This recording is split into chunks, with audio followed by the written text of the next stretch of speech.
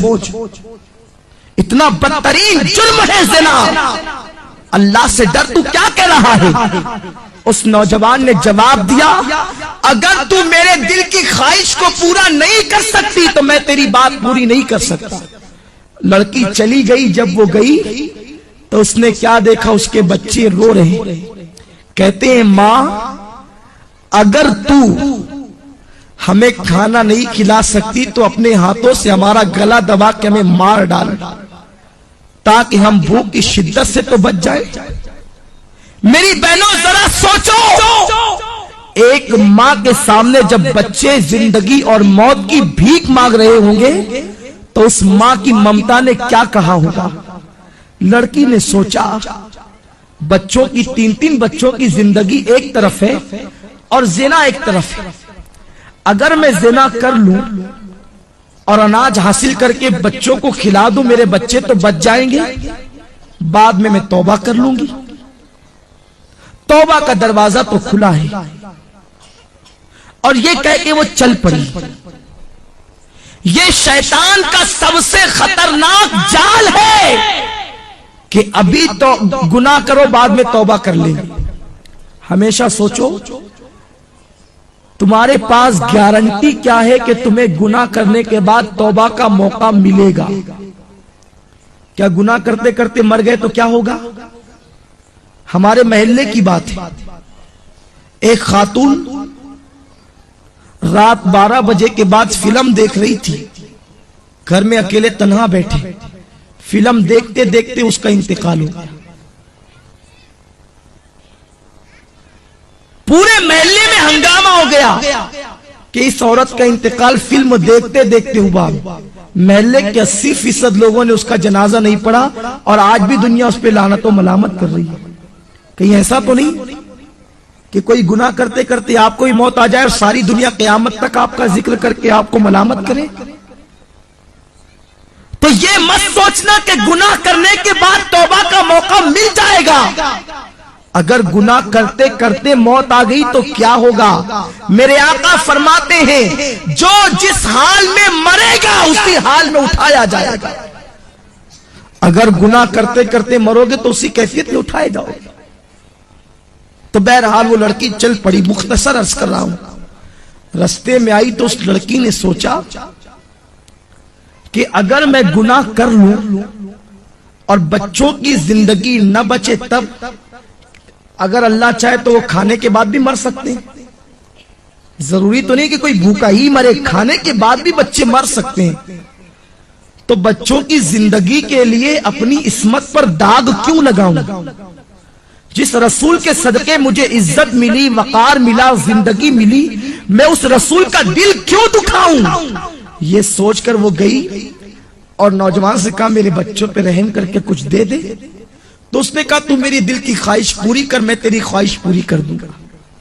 لڑکی نے کہا اے نوجوان کان کھول کے سن لے، اپنے ایک ایک بچے کو بھوک سے تڑپ تڑپ کر مرتا دیکھنا تو گوارا کر لوں گی مگر نبی کی نافرمانی نہیں کروں گی، کبھی گناہ کی طرف نہیں جاؤں گی.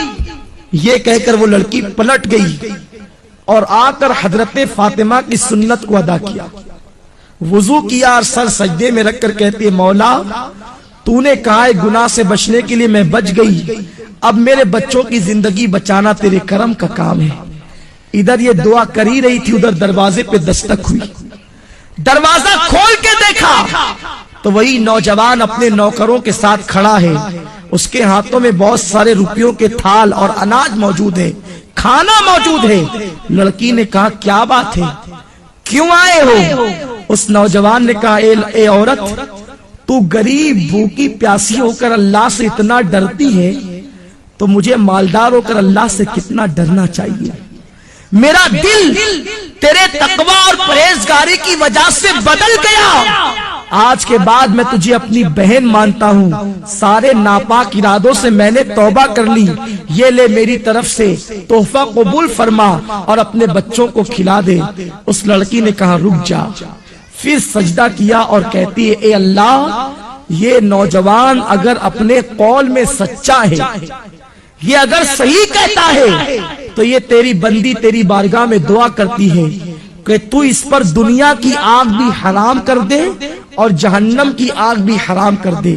وہ نوجوان کہتا ہے وہ اللہ سے ڈرنے والی بندی کی دعا کا اثر ہے کہ جیسے میں آگ میں ہاتھ ڈال دیتا ہوں تو آگ میرے ہاتھوں پر اثر نہیں کرتی، اس کی دعا میں اتنی تاثیر کہ اس نے مجھے دعا دے دی تو میں دنیا کی آگ کو پکڑتا ہوں تو آگ میرے ہاتھوں پر اثر نہیں کرتی۔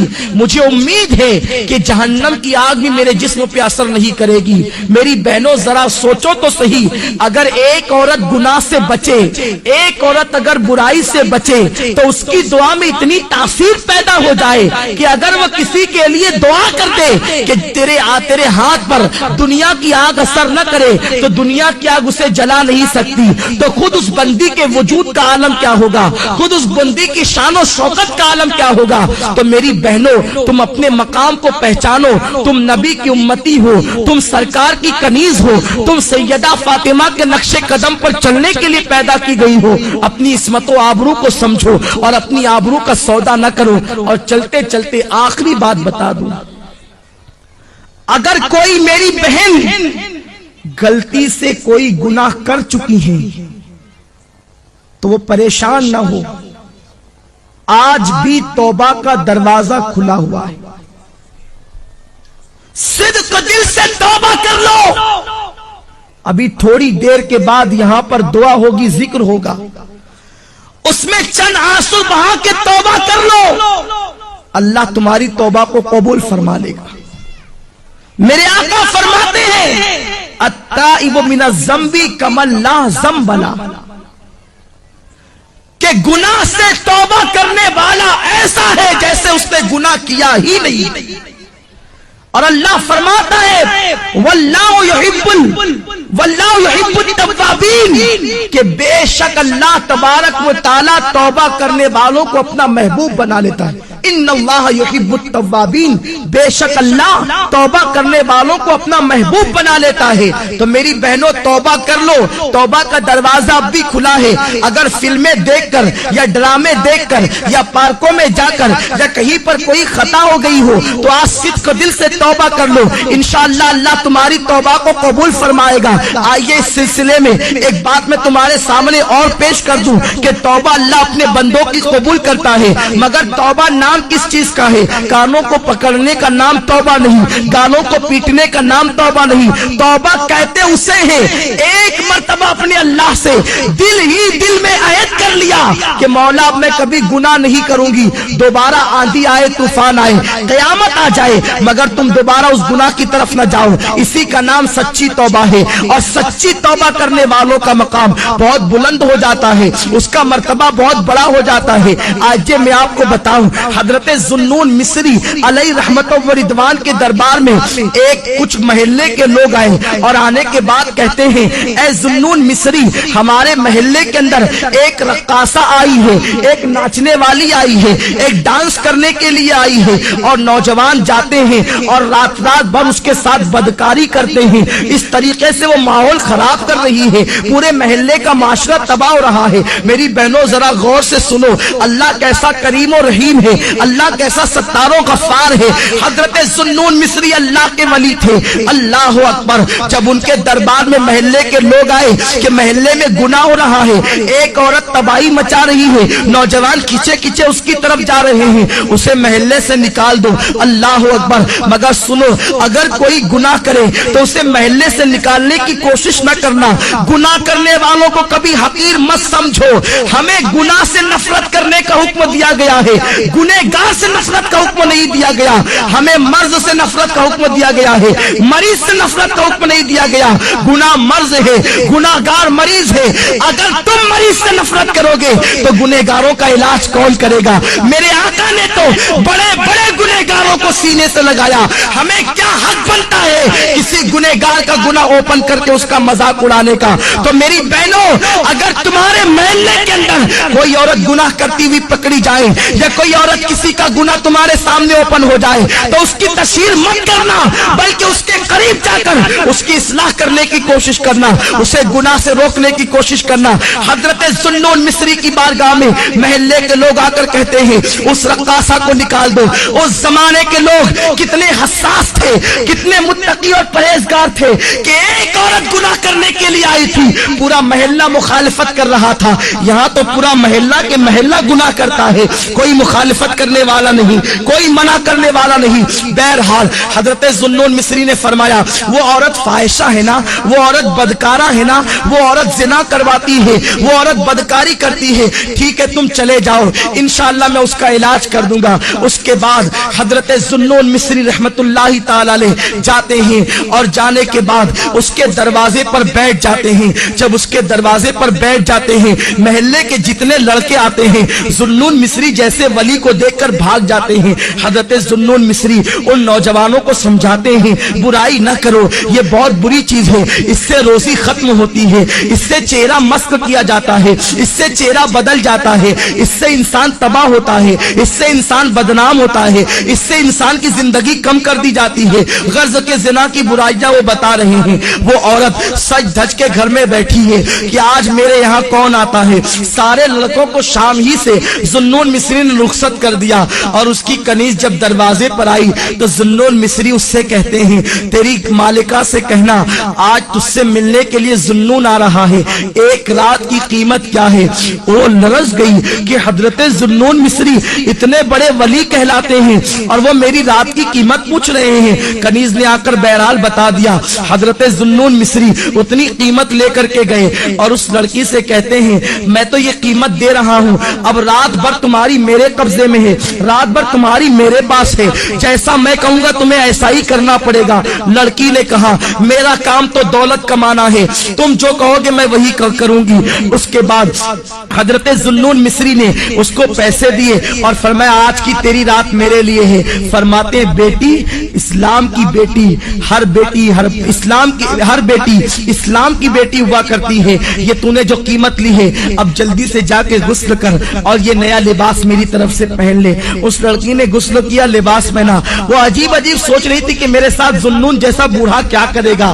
حضرت ذوالنون مصری رحمت اللہ تعالی علیہ اس لڑکی سے کہتے ہیں بیٹی آج رات تجھے کچھ نہیں کرنا ہے۔ مصلی بچھاتے ہیں اور پیچھے اس لڑکی کو کھڑا کرتے ہیں اور اس کے بعد کہتے ہیں بیٹی تجھے نماز پڑھنا ہے۔ اس فاحشہ زانیہ عورت نے کہا اے ذوالنون آج تک نماز کسے کہتے ہیں مجھے نہیں معلوم، ایک مسلمان ماں کے گھر میں پیدا ہوئی تھی مگر میری ماں نے غربت کی وجہ سے مجھے اس کاروبار پہ لگا دیا، اس کے بعد سے آج تک میں تو مسلمان رہی مگر نہ نماز کیا